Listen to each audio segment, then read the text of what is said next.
Capítulo 1. En este capítulo vamos a hablar de la ubicación geográfica, las condiciones físico-bióticas y las ventajas y desventajas de cada una de las regiones de las que vamos a hablar en esta exposición. Ubicación geográfica. La región Rusia, Asia Central y el Cáucaso está conformada por 10 países: la Federación de Rusia en Asia y Europa, la República de Kazajstán o Kazajistán, la República de Uzbekistán, la República Kirguisa o Kirguistán, la República de Turkmenistán, la República de Tayikistán y la República Islámica de Afganistán, todos en Asia Central. Por último, en el Cáucaso se encuentran la República Democrática de Georgia, la República de Azerbaiyán y la República Armenia. En total, cada uno suma una extensión territorial de 21.938.882 kilómetros cuadrados. Rusia, por su parte, posee 17.098.200 kilómetros cuadrados de todo este territorio. Los demás, como subregiones, en Asia Central tenemos que ocupa 4.001.732 kilómetros cuadrados y el Cáucaso ocupa 186.040 kilómetros cuadrados de Europa y Asia, haciendo que el Cáucaso sea la subregión más pequeña de las tres regiones de las cuales vamos a hablar hoy. En cuanto a límites fronterizos, tenemos que Rusia limita con 16 países, tanto en tierra como en agua. Asia Central comparte fronteras entre sí y al mismo tiempo al norte se extiende la frontera de Rusia con Kazajistán. Además, Kazajistán y Kirguistán y Tayikistán comparten frontera con China y Afganistán, ubicándose este último entre Asia Central y Asia del Sur. Sabemos que los tres países que conforman el Cáucaso comparten sus límites fronterizos con Rusia por parte de Georgia y Azerbaiyán, mientras que armenios y georgianos comparten límites fronterizos con Turquía. De igual modo, Azerbaiyán y Armenia limitan con Irán. Como hemos relatado, la nación azerí posee costas en el mar Caspio, paralelamente que Georgia tiene salida al mar Negro, el cual se conecta al océano a través del estrecho de Bósforo en Turquía hacia el mar Mediterráneo. Por otro lado, Armenia es un país sin litoral. En este mapa podemos observar todos los países de nuestras tres regiones, con algunas de sus respectivas fronteras, hasta las fronteras que comparten entre ellos, sus fronteras con el mar Caspio y el mar Negro. Condiciones físico-bióticas. En el relieve de las tres regiones tenemos como más resaltante a los montes Urales, los cuales dividen Europa y Asia y se prolongan hacia el sur del río Ural. La cordillera se extiende unos 2.500 kilómetros desde la frontera norte de Kazajistán hasta el océano Ártico y tiene entre 150 y 40 kilómetros de ancho. También tenemos la Siberia occidental y oriental, los cuales son uno de los territorios más ricos en minerales de toda Rusia. El Gran y Pequeño Cáucaso, que son lo más destacable en la región del Cáucaso, ya que de ellos proviene su nombre y es lo que comparten los tres países que mencionamos anteriormente, los montes Sayanes y el Hindu Kush, el cual solo comparten Afganistán y Tayikistán de los países de los que estamos hablando, y es un macizo montañoso de Asia que está situado al sur de Afganistán y al norte de Pakistán. Como hidrografía más importante de nuestra región tenemos al río Ural, el cual se dice que hace de frontera natural entre Kazajistán y Rusia. Y no solo eso, sino que también hace de frontera natural entre Europa y Asia. Tenemos el río Volga, el cual es el río más largo de toda Europa y se encuentra en Rusia. Tenemos al mar Caspio, el cual es un lago de agua salobre.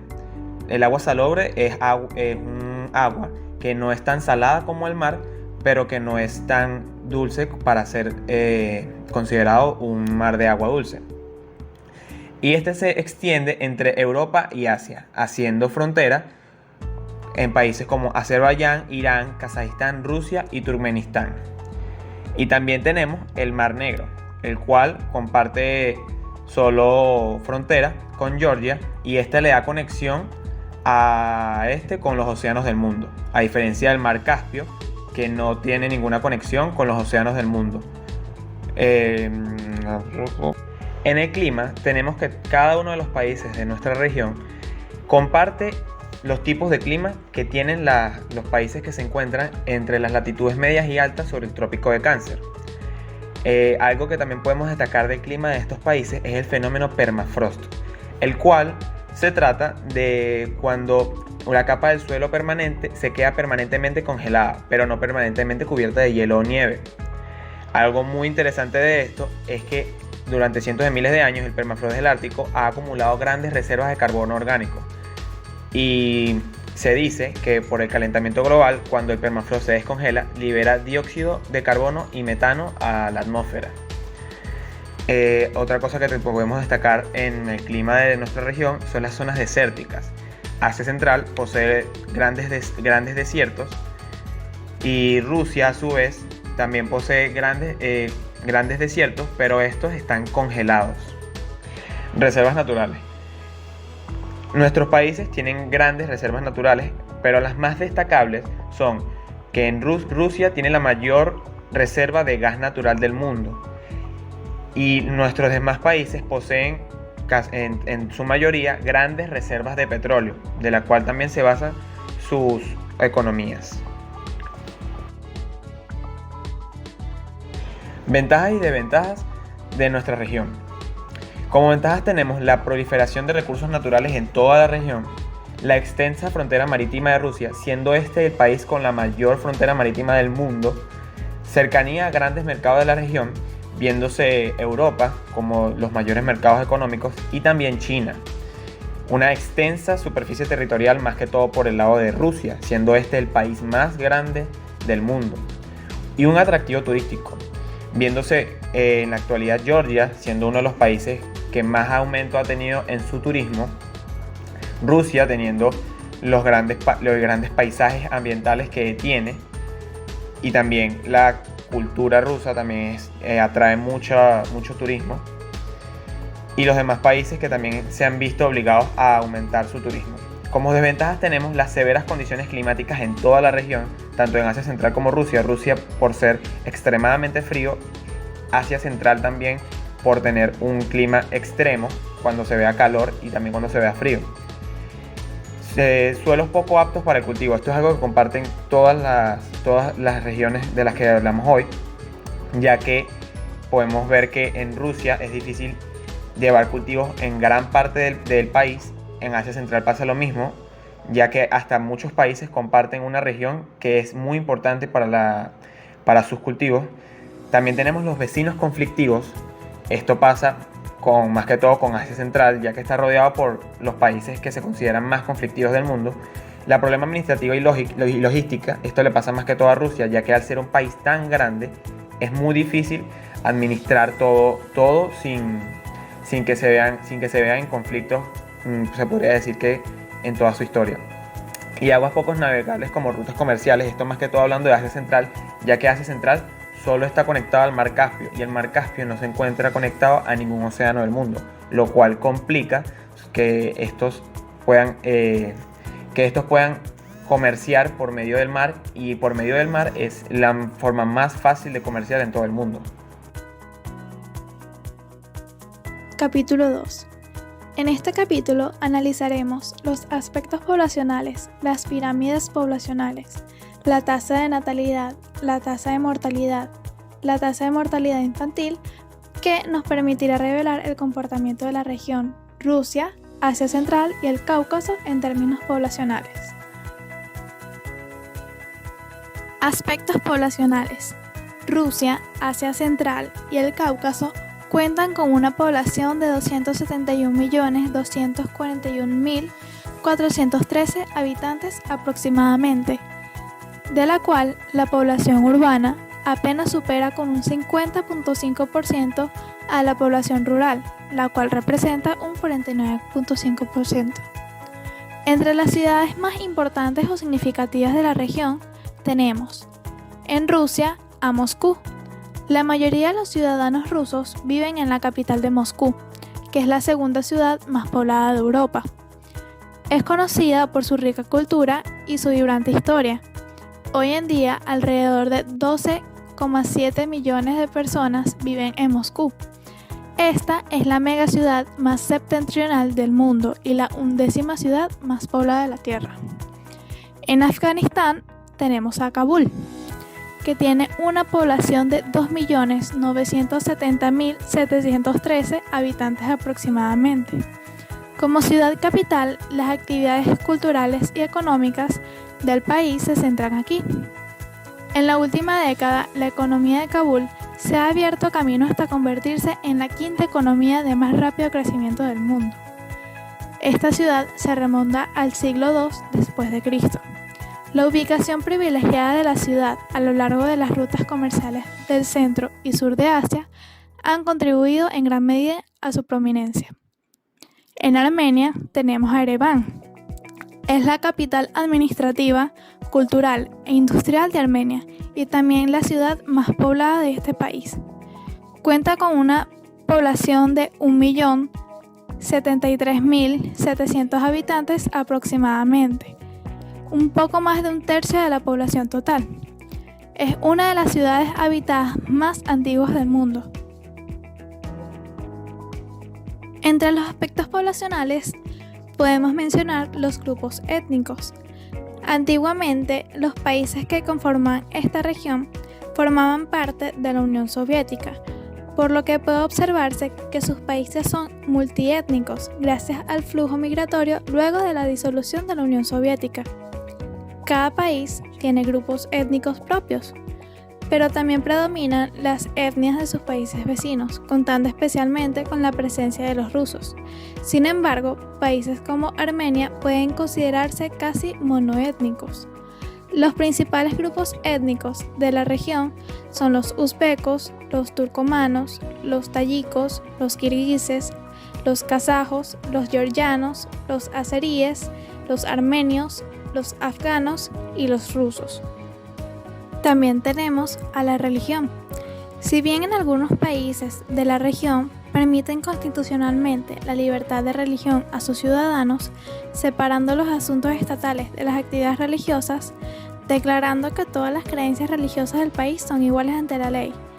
Existen otros donde la religión, principalmente el Islam, tiene poder político y es ejercido por líderes religiosos musulmanes, seguidores del movimiento fundamentalista, quienes basan sus leyes en esa religión y también domina la vida social de los ciudadanos. El Islam fue introducido en la región en el siglo VIII por los árabes que llegaron y se establecieron en Asia Central. Las principales religiones de la región son el Islam, el cristianismo, la Iglesia Ortodoxa, el catolicismo y el judaísmo. Por otro lado, tenemos el idioma. Esta región es conocida por su diversidad étnica, religiosa y lingüística. La población se ha visto influenciada por la ubicación y el papel de las rutas comerciales históricas. A diferencia de otros países, el idioma nativo de una persona en esta región no indica necesariamente su identidad étnica. Muchos de sus residentes son bilingües y multilingües. A pesar que cada país tiene su idioma oficial, se ven muy influenciados por el idioma ruso, que aún tiene gran influencias en algunos países e incluso es usado como segunda lengua oficial. Por último, tenemos la moneda. Luego de la independencia de los países que antiguamente conformaban la Unión Soviética en 1991, varios estados cooperaron para fundar una confederación denominada Comunidad de Estados Independientes, o CEI. Los países de la CEI apoyaron la introducción y circulación del rublo ruso como moneda unificada. La reforma monetaria rusa de 1993 provocó el colapso de la zona del rublo. El resto de los estados de la CEI no tuvieron más opción que introducir monedas individuales. El uso del rublo de Rusia y sus territorios comenzó en el siglo XIII. Se usó en el Imperio Ruso y la Unión Soviética con el nombre del rublo soviético y se denotó como sur. La pirámide poblacional, como variable demográfica de la región, nos permite visualizar de manera sencilla la proporción de edad, sexo, envejecimiento, entre otros. De esta manera podemos observar que Rusia presenta una pirámide regresiva. ¿Qué quiere decir esto? Que tiene una base angosta, lo que demuestra un menor crecimiento demográfico o menor tasa de natalidad. Podemos observar también que tanto en el año 2010 como en el 2020, el sexo predominante es el femenino. Asimismo, nos demuestra que la población económicamente activa, es decir, las personas desde 16 años hasta los 64 años, es la que predomina en ambas pirámides, especialmente en la cohorte de 30 a 34 años en el 2020 y la cohorte de 20 a 24 años en el 2010. Es decir, que la población económicamente dependiente, como los jóvenes menores de 15 años, no sobrepasa del 3% de la población, tanto en el 2020 como en el 2010. Igualmente con la población mayor a los 64 años, que no superan el 3% de la población, tanto en el 2020 como en el 2010. Ahora presentamos la pirámide poblacional de Asia Central, que está conformada por Kazajstán, Uzbekistán, Kirguistán, Turkmenistán, Tayikistán y Afganistán, en el periodo de 2010 y 2020. Aquí podemos observar que tiene una pirámide progresiva, puesto que tiene una base más pronunciada, lo que muestra una mayor proporción de individuos en edad infantil. En este caso, la pirámide nos presenta que el sexo predominante es el masculino por un margen muy pequeño.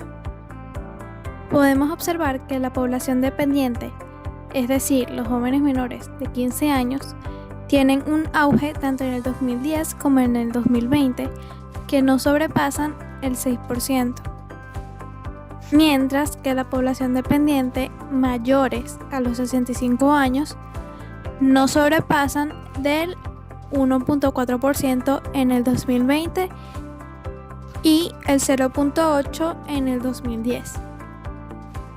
Por otro lado, la población económicamente activa, es decir, los mayores de 16 años hasta los 64, presentan un auge especialmente en la cohorte de 25 a 29 años en el 2020 y en la cohorte de 20 a 24 años en el 2010.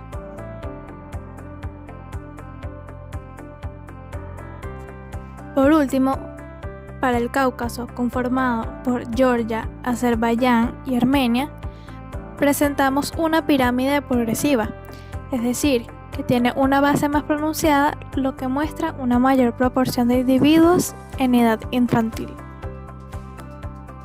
Estas pirámides nos permiten observar que el sexo predominante, tanto en el 2020 como en el 2010, es el sexo femenino.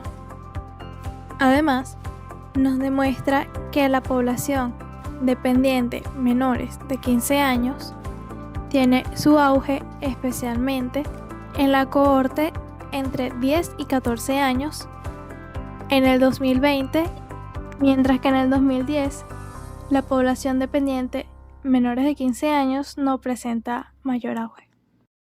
Por otro lado, la población dependiente mayor a 65 años presenta un auge especialmente en la cohorte de 70 a 74 años para el 2010 y de 80 a 84 años para el 2020. Y la población económicamente activa, es decir, los mayores de 16 años hasta los 64 años, aumentan en el 2020 entre los 30 y 34 años y en el 2010 entre los 20 y 24 años.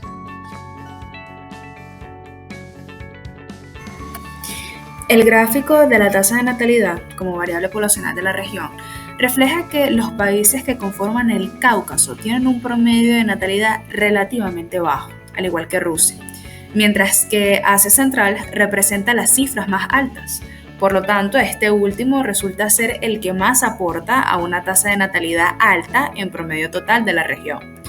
Haciendo mayor énfasis, el hecho de que una tasa de natalidad sea alta implica que esa región reflejará una menor calidad de vida entre sus habitantes, ya que los recursos escasos de los países no podrán satisfacer ampliamente las necesidades de la población. En este sentido, hablando de la calidad de vida, también es posible agregar otras condiciones recordando las desventajas de la posición geográfica, ya que gran parte de este bloque regional de Asia Central se desenvuelve en un contexto conflictivo.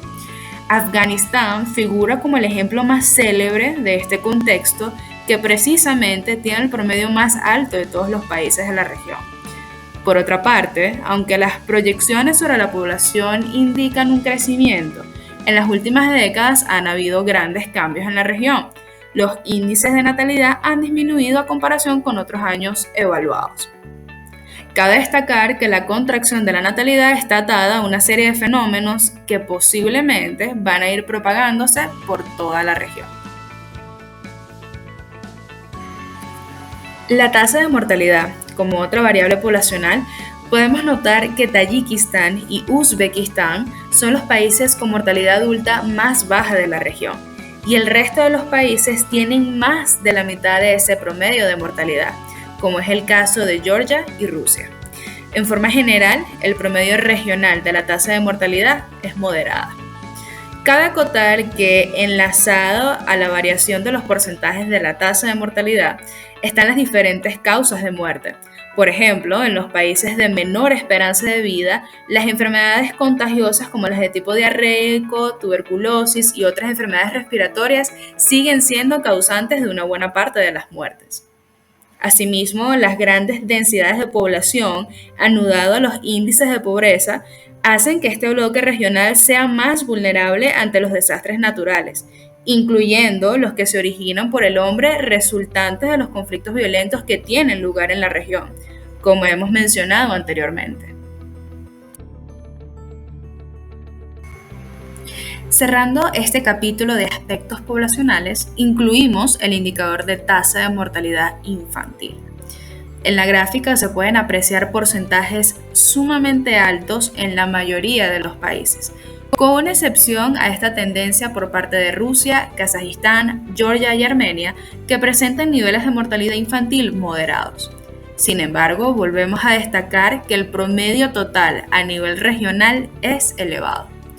De nuevo, podemos asociar este fenómeno a causa de las enfermedades contagiosas relacionadas a la pobreza, hasta el difícil acceso al agua potable en la región, y se suma la muerte perinatal, es decir, la muerte del feto recién nacido dentro del periodo de las 28 semanas de embarazo hasta la primera semana de vida.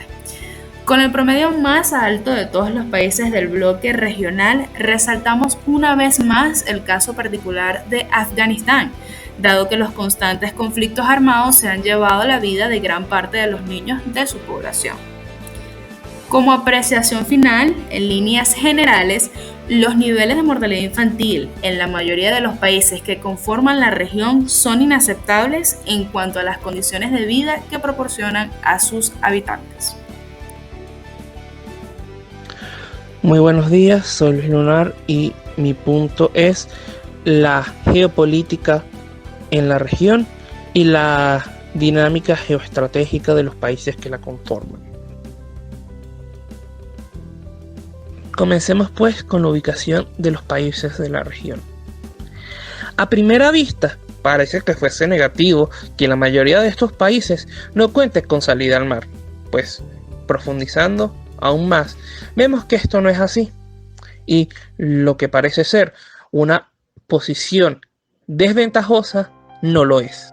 Así pues, la cercanía de los estados que conforman la región con los mares Caspio y Negro le otorgan a los mismos, natural y artificialmente, entiéndase, a través de ríos, embalses y canales, el acceso a través de rutas fluviales a cuerpos de agua como lo son el mar Mediterráneo y el océano Ártico, lo cual le da una importante salida al comercio y una apertura a los mercados internacionales. Igualmente, las riquezas incalculables de hidrocarburos e importantes yacimientos gasíferos que pertenecen a Rusia en el Mar Negro y en el Mar Caspio le dan mayor relevancia a la ubicación geoestratégica de los estados que conforman la región. Recordemos pues que Rusia es el mayor exportador de gas a nivel mundial, lo que supone una herramienta fundamental para la política exterior de la nación euroasiática, ya que utiliza para su favor la dependencia de los estados que le compran, como lo son la Unión Europea, de sus hidrocarburos. Históricamente hemos observado cómo utiliza esa dependencia a su favor, adoptando estratégicas de presión política, como la interrupción de suministro y el aumento de los precios, lo cual nos demuestra la influencia en la geopolítica, en la diplomacia y en las relaciones bilaterales de sus compradores y de los demás países de la región.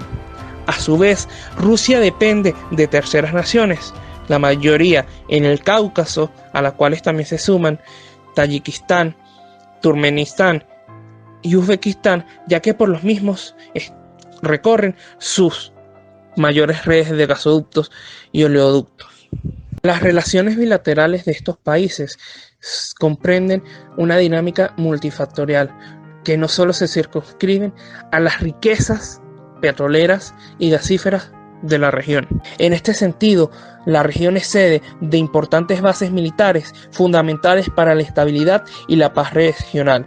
Recordemos pues su cercanía a zonas de conflicto, como lo son la península de Crimea, el Medio Oriente, los Balcanes. A su vez, es un importante corredor para el narcotráfico y diversas actividades ilegales relacionadas con el terrorismo, por lo cual fuerzas militares como la OTAN, los Estados Unidos y la Unión Europea han centrado su mirada en esta región para que sirva de foco para controlar a la inestabilidad en la misma, ya que es una zona extremadamente convulsa y activa bélicamente. Históricamente, el mar Caspio ha sido objeto de disputas, debido a que el control administrativo y la división de sus aguas ha causado conflictos internacionales entre los estados que en él tienen costas. Recordemos que históricamente el debate se ha centrado en cómo se define al cuerpo de agua, como un mar o como un lago, lo cual supondría mayor línea costera para unos u otros. La importancia histórica de la región es ineludible.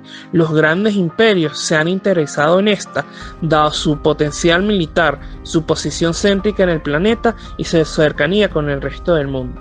La misma Prusia es un ejemplo de ello, ya que esta logró su dominio al establecerse en el territorio euroasiático. Otro ejemplo es el Imperio Huno, que se extendió por toda la estepa euroasiática. En referencia a su ubicación, esta acarrea importantes implicaciones en la sociedad moderna. Recordemos que en la misma se hallaba la ruta de la seda, que es la precursora del comercio como lo conocemos hoy en día. La región siempre ha sido definida como un puente cultural entre Asia y Europa, un nexo entre civilizaciones opuestas. También ha sido definida como barrera de hemisferios ideológicos y culturales. Recordemos que tras la disolución de la Unión Soviética, todas las naciones recién independizadas inclinaban la balanza hacia la ideología oriental y la occidental.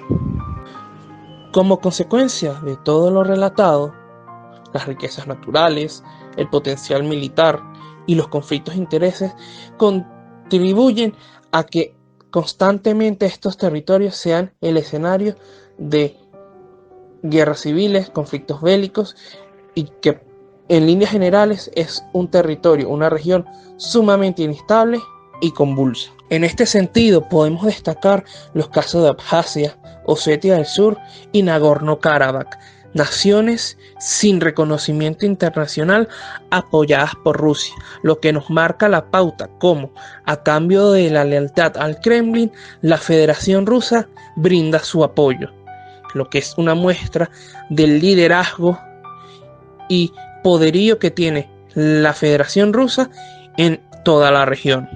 Destacan también los casos de Chechenia, con intenciones separatistas e independentistas a la Federación Rusa. Crimea, Manchuria y Cachemira, todos estos territorios pretendidos por la Federación Rusa. En este punto debemos dar un apartado exclusivo a la República Islámica de Afganistán, que es el vecino más conflictivo de la región.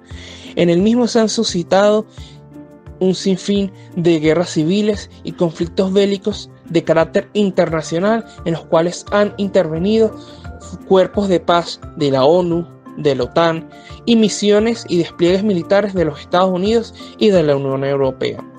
Recordemos que en sus inicios los grupos talibanes fueron instaurados en el gobierno por los propios rusos, lo que una vez más demuestra la fuerte influencia que tiene Rusia para con los demás países de la región y cómo la mayoría de estos están a favor del Kremlin. Además de conflictos bélicos, guerras civiles y grupos insurgentes, otro caso a destacar es el de la dictadura en la República de Turkmenistán, uno de los mayores violadores de derechos humanos y represivas en el mundo. Sintetizando, y ya para concluir, hemos basado todo nuestro análisis de esta compleja y dinámica de región en los postulados del geógrafo y geopolítico inglés John Mackinder. Los principales postulados de su doctrina implican la confrontación de las fuerzas marítimas y terrestres, las cuales cobran una mayor importancia en la región, dado su difícil acceso al mar y su gran extensión territorial, por lo cual él atribuía que si Rusia se hacía con más territorios, el poder terrestre o poder territorial estaría por encima del marítimo. Mackinder consideraba a la región euroasiática como el centro o corazón del mundo. Heartland le llamaba. Él decía que quien dominase esta región fácilmente controlaría la isla mundial, que no es más que el supercontinente formado por Eurasia y África, que si lo vemos de otra manera es como una gran isla, por lo cual él daba suma importancia a la región, ya que a través de la misma se podría controlar África, Asia, Europa e incluso por Siberia y el estrecho de Bering, América, por lo cual él definía como esta podría ser el camino al dominio mundial. El capítulo 4 está constituido por las actividades económicas de la región, las cuales veremos a través de los 3 sectores de la economía. Cabe destacar que desde la disolución de la Unión Soviética, Rusia se ha posicionado como una de las economías más grandes e importantes a nivel global, debido a que es el primer país productor de petróleo, mientras que Turkmenistán ha sido líder en la producción de gas natural. Iniciamos con el sector primario. Los principales productos agrícolas que predominan en la región son los cereales, granos, maíz y algodón. También destaca el cultivo de frutas como las uvas, al igual que la cría de ganado vacuno. Por su parte, la producción pesquera ha ido disminuyendo considerablemente entre 60 y 90% por año desde 1990. Algunas de las posibles causas de este hecho se debe a la sobrepesca y mala gestión de los recursos. Continuamos con el sector secundario. Entre las principales actividades industriales de la región destaca la manufactura de maquinarias multipropósito, aeronaves y demás equipos de transporte, al igual que la fabricación de materiales de construcción, los productos químicos y la industria alimentaria, la cual tiene mayor importancia en Georgia y Armenia, donde se producen té, conservas y vinos. Entre los recursos naturales con los que cuenta la región, predominan las reservas de petróleo del Mar Caspio, al igual que yacimientos de uranio, oro, mercurio y gas natural. Esta última se desarrolla con mayor fuerza en Rusia y Azerbaiyán, específicamente en la península de Absheron, donde se ubica el mayor centro industrial del Cáucaso. Pasamos ahora al sector terciario, donde el sector turístico tiene una importancia creciente en la economía de la región. Una de las ciudades de mayor atracción turística es la ciudad de Sochi, a orillas del Mar Negro. También podemos encontrar una gran variedad de montañas en Kirguistán y Uzbekistán, así como zonas semidesérticas y bosques de gran belleza natural. Uno de los lugares mayormente frecuentados por los turistas es la Catedral de San Pedro y San Pablo en San Petersburgo, la cual podemos apreciar en la tercera imagen. Esta es la iglesia más antigua de la ciudad, cuya construcción comenzó en 1703 y hasta el año 2012 era el edificio más alto de San Petersburgo con 122 metros de altura. Por su parte, los servicios financieros también aportan a la economía de la región de manera regular, siendo el sector bancario el más significativo, especialmente en Rusia, puesto que su sistema bancario es uno de los más diversos del mundo, con más de 500 bancos funcionando en el país. Comercio internacional. Los principales socios comerciales en común con toda la región son países europeos, tales como Italia, Bélgica y Alemania. También está Turquía, Gran Bretaña y Estados Unidos. La composición de las exportaciones está formada principalmente por vinos, té, cítricos, piedras preciosas procesadas, maquinaria y mineral de cobre. En Rusia particularmente se exportan materias primas como gas natural y petróleo, al igual que en Georgia, el cual se dedica a la reexportación del crudo. Por su parte, las importaciones de la región en conjunto son bienes de consumo como productos alimenticios, automóviles, maquinaria, equipo de transporte, electrodomésticos, productos químicos y plásticos. A continuación, el capítulo 5 que abarca los problemas ambientales.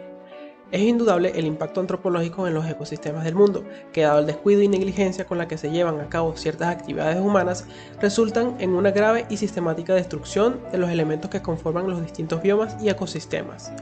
Todo ello motivado por el aprovechamiento y la explotación de aquellos recursos naturales sometidos a las actividades humanas. Recursos que, a expensas del beneficio humano, empeoran la seria problemática ambiental a nivel mundial. Con ello podemos hablar de un gran problema hídrico de la región, el cual se debe al enorme incremento del cultivo de algodón y a la necesidad que había de suministrar productos agrícolas a la antigua Unión Soviética, en la cual las repúblicas que conforman la región de Asia Central se desarrollaron como estados agrícolas para distribuirles dichos productos. De ese modo se crearon nuevos canales de irrigación con el fin de establecer una nueva estructura de regadío en Asia Central, la cual se trataba de zanjas de escasa profundidad en la que se perdía la mitad de las aguas filtrándose en el subsuelo o evaporándose durante los calurosos veranos que no bajaban de los 40 grados de temperatura.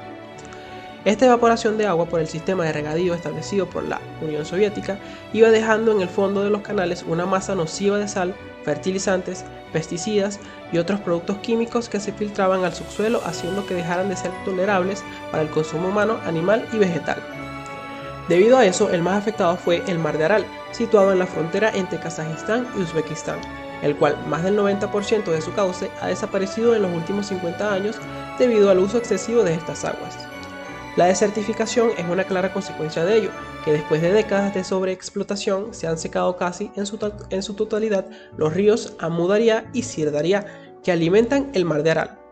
Dichos ríos eran medio de vida para los nativos que basaban su vida en el pastoreo, la caza y la pesca.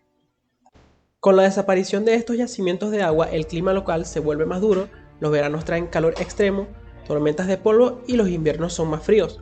Por otra parte, el viento esparce sal a tierras de cultivo a cientos de kilómetros de distancia, causando enfermedades en la sociedad, además de un grave problema ambiental. Debido a la aridificación de este mar, se pueden ver barcos abandonados en el antiguo lecho del fondo del mar de Aral, que ahora es desértico. Sumado a esto, gran parte de los países que conforman a la región en estudio comparten uno de los mares más contaminados, el Mar Negro, el cual sirve de vertedero agrícola e industrial procedente del sureste de Europa. En este mar desembocan un importante número de grandes ríos, que vierten sus aguas después de arrastrar los desechos de los varios países que atraviesan. E igualmente hay un sinnúmero de vías fluviales locales que también alimentan el Mar Negro. Algunas de estas transportan la contaminación de los vertederos aledaños, como el de Batumi, en el oeste de Georgia, siendo un enorme basurero que se encuentra a solo 300 metros de la costa del mar. Como consecuencia de esto, el desarrollo de la pesca, la acuicultura, además del espacio ecológico, se ha visto muy afectado y disminuyó considerablemente en estas zonas altamente contaminadas.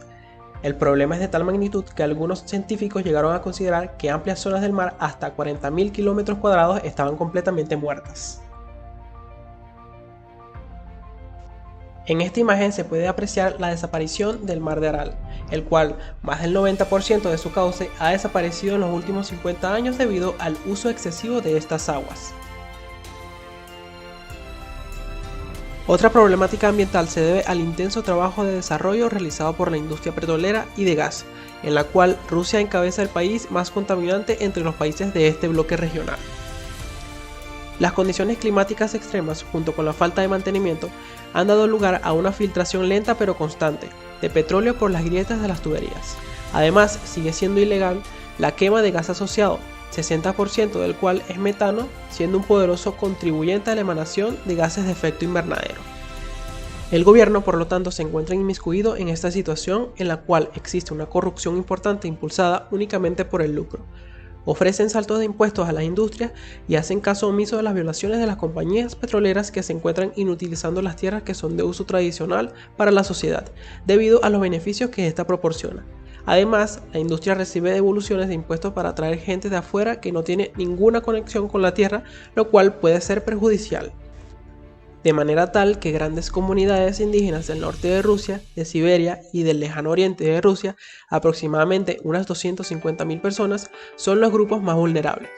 Su calidad de vida se ve amenazada a medida que se va contaminando sus tierras, lo que los obliga a la gran mayoría a abandonar esas áreas.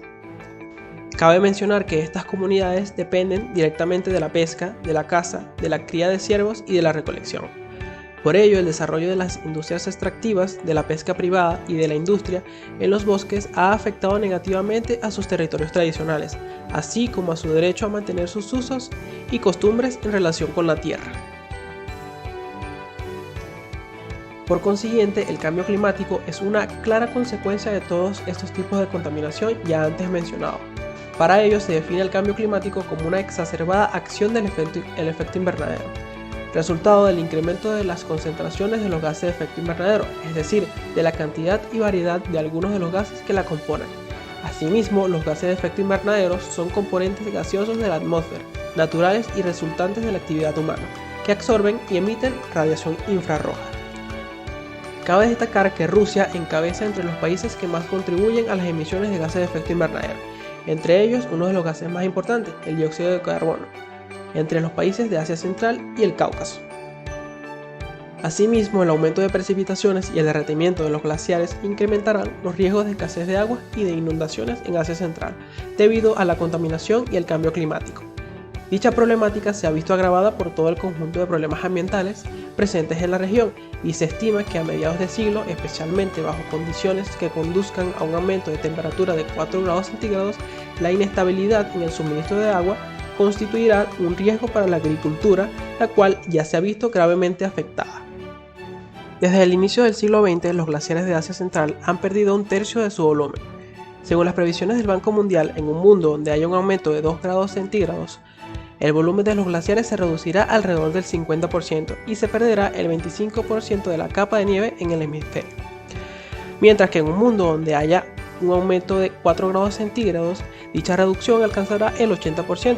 Se reducirá la disponibilidad de agua al mismo tiempo que aumentará la demanda de agua para riego. Por otra parte, debido al cambio climático, los picos de calor inusuales y aumento de las precipitaciones anuales son cada vez mayor, lo cual eleva el riesgo de incendios forestales y propagación de plagas, con la consiguiente mortalidad de los árboles y la disminución de la productividad forestal. También implica un posible desplazamiento hacia el norte de la línea de árboles y cambios en la composición de las especies. Para finalizar esta presentación, entramos al capítulo número 6, Visión del Internacionalista. En este punto queremos rescatar la importancia de la región y demás apreciaciones como un equipo de futuros internacionalistas.